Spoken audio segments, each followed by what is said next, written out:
This is a reading from the Classic Guide by Paul Foster Case, The Tarot, a Key to the Wisdom of the Ages. Chapter 4, Key 0, The Fool, Aleph. Aleph is the Hebrew equivalent for the English A. Its numeral value is 1. In Roman characters used for translating Hebrew words throughout this book, its name is ALP, meaning bull or ox.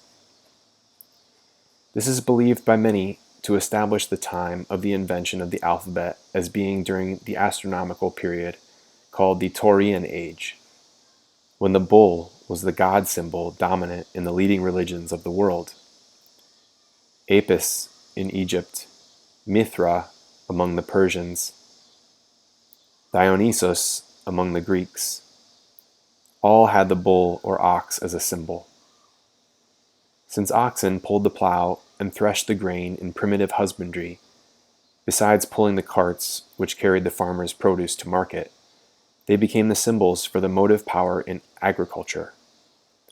Agriculture is the basic form of civilization. Thus, the ox represents the power at work in all forms of human adaptation and modification of natural conditions. Oxen, again, are symbols of wealth, as our own English adjective, pecuniary, derived from the Latin pecus, cattle, clearly shows. Finally, oxen and bulls, the world over, represent creative energy, life power, the vital principle of plants, animals, and men, which comes to us in physical form as the light and heat of the sun. The Hebrew name for this vital principle is Ruach, R-V-C-H. Its literal basic meaning is breath. It is equivalent to English spirit, Latin spiritus, Greek pneuma, and Sanskrit prana.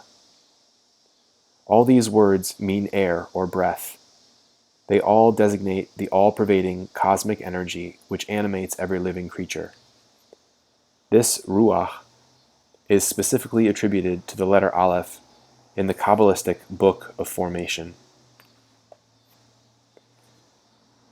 Fiery or scintillating intelligence is the mode of consciousness assigned to Aleph. Breath keeps a fire alight in our bodies. In both Old and New Testaments, we are told, "The Lord our God is a consuming fire." To define the primal mode of the life power, the first aspect of the cosmic vital principle, is impossible. Yet, wise men have ever agreed that it is like fire, and the most recent discoveries of modern physics demonstrate the fact that, quote, something whereof all things are made is a radiant, fiery energy. Occultism adds the thought that this energy is the working power of pure consciousness, which plays upon that energy, is inseparable from it, and directs all its manifestations from within. This idea of inherent directing consciousness, combined with current scientific explanations of the electromagnetic constitution of matter, gives precisely the conception which Kabbalists convey by the term scintillating intelligence.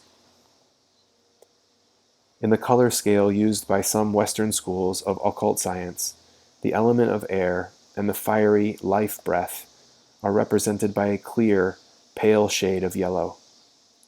Since the discovery of the planet Uranus, the higher octave of Mercury, this planet has been attributed to Aleph and is represented by the pale yellow tint just mentioned.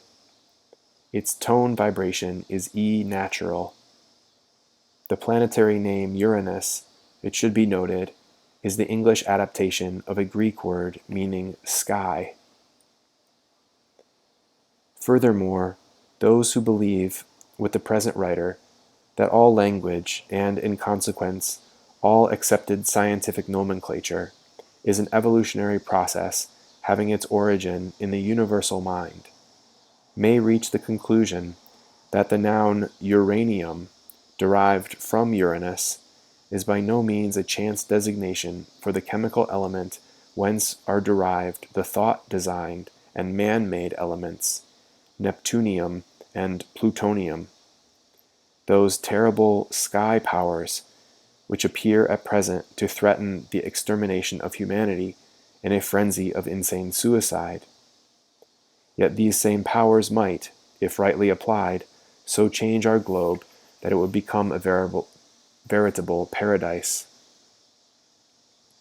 Ageless wisdom, in spite of all appearances to the contrary, holds fast to the conviction that the directing intelligence will so work itself out in human thought that new, constructive uses for the sky power, going far beyond what most of us can now imagine, will bring to fulfillment the ancient promise of a new heaven and a new earth, peopled by regenerated humanity.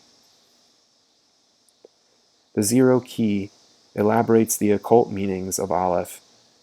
Its number identifies it with the no thing whence all things proceed. The Kabbalists called this limitless light. In connection with Aleph, we find this light represented as the active principle of existence, prior to actual manifestation. The picture of the fool, therefore, does not show this principle as it really is, because the absolute transcends finite comprehension. Yet the symbols show it as it has revealed itself, in a measure, to the wise. The fool is pictured as a youth, because we are obliged to think of the absolute in terms of our own experience. To our minds, the life breath presents itself in human form, but behind this personal seeming sages discern something higher, typified in the picture by the white sun. This higher something is an impersonal power, manifesting as the limitless energy radiated to the planets of world systems without number, streaming to them from their respective suns. In manifestation, this energy is temporarily limited by living organisms. Of these, the primary class is the vegetable kingdom, represented by the green wreath which binds the fool's fair hair. The hair itself is yellow, symbolizing the radiant energy of the life breath. The higher class of organisms of the animal kingdom, evolved from the vegetable world, and represented here by the red feather rising from the wreath. This feather is also a symbol of aspiration and of truth. The colors of wreath and feather, green and red, are complementary, as are the kingdoms they symbolize. The cosmic life breath is forever young, forever in the morning of its power, forever on the verge of the abyss of manifestation. It is neither male nor female. Hence this gay young traveler's figure might be either a lad or a girl disguised, like Rosalind. Actually, it is the heavenly androgyne. Always it faces unknown possibilities of self-expression, transcending any height it may have reached at a given time. On this account, the sun behind the traveler is at an angle of 45 degrees in the eastern heaven. As Swedenborg says, the celestial sun remains forever in the spiritual world. The spiritual sun never reaches the zenith, for from the zenith it would have to descend, and the idea here intended is that infinite energy can never reach a point in manifestation whence it must begin to decrease in power. On this account, too, the fool faces northwest, toward a direction which, for Masonic and other occult reasons, has for millenniums been symbolic of the unknown, and of the state just prior to the initiation of a creative process. The traveler's eager gaze is fixed rapturously on a distant height, beyond and above him. He is that which was and shall be, the deathless, fadeless life principle, subsisting eternally behind all modes of existence. His inner robe is dazzling white. representing the light of perfect wisdom. Dimly traced in the folds at the neck of this white garment are the Hebrew characters of the divine name Yod-He, Vav-He, Yehovah. This name, according to Kabbalists, is represented by the three parts of the Hebrew character for the letter Aleph. The white undergarment is almost wholly concealed by the black coat of ignorance, lined with the red of passion, fire, and material force. This outer garment is embroidered with what seems to be a floral decoration, but the unit of design, repeated 10 times, is a yellow wheel containing 8 red spokes. Around this wheel are 7 green trefoils. The yellow color of the wheel represents air or breath. The 8 red spokes combine the number 8, symbol of rhythm, with the color red, and refer to the rhythmic action of the fiery activity which sets the life breath into whirling, wheeling motion. Green, color of organic life in the vegetable kingdom, and particular color of the planet Venus in color symbolism. Each trefoil represents one of the 7 spirits of God and one of the 7 great rays of the universal creative energy. They are trefoils because every one of these 7 force rays has a triple expression: integrating, equilibrating, disintegrating. There are 10 repetitions of this unit of design to refer to the ancient doctrine that all manifestation is 10 aspects or phases, 10 ineffable numerations, 10 and not 9, 10 and not 11, as the Book of Formation says. In one of these wheels, near the bottom of the fool's coat, is placed the Hebrew character for the letter Shin. This refers to the connection between the letters Aleph and Shin, which are both alphabetical symbols of the fiery life breath, or Holy Spirit. In addition to these 10 wheels, there is on the right breast of the fool a yellow circle enclosing a triple flame of red. This represents the state of the life breath prior to manifestation, when the universal energy, the yellow disk, although it has the triple potency of expression, the triple flame, within itself, has not yet organized that potency into the rhythmic, whirling motion which is the basis of all modes of expression. On the fool's left shoulder is a golden 8-pointed star.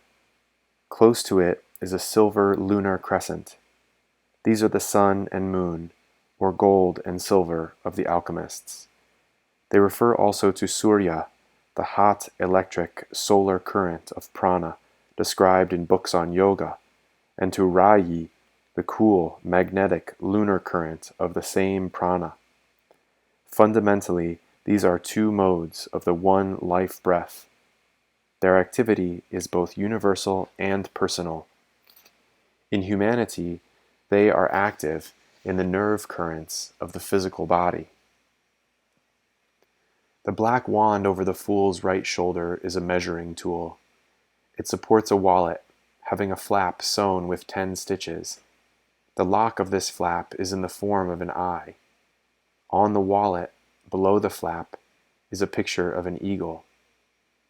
The wand is a symbol of will, of which attention, the wand itself, is the essence, and to which memory, the wallet, is closely linked. The wallet contains the summed up experience of previous manifestations, because at the beginning of every new cycle of self-expression, the life power carries with it the essence of all its experiences in former cycles. The lock of this wallet is in the form of an eye, which stands for the all-seeing eye of Freemasonry and for the eye of Horus in Egyptian symbolism.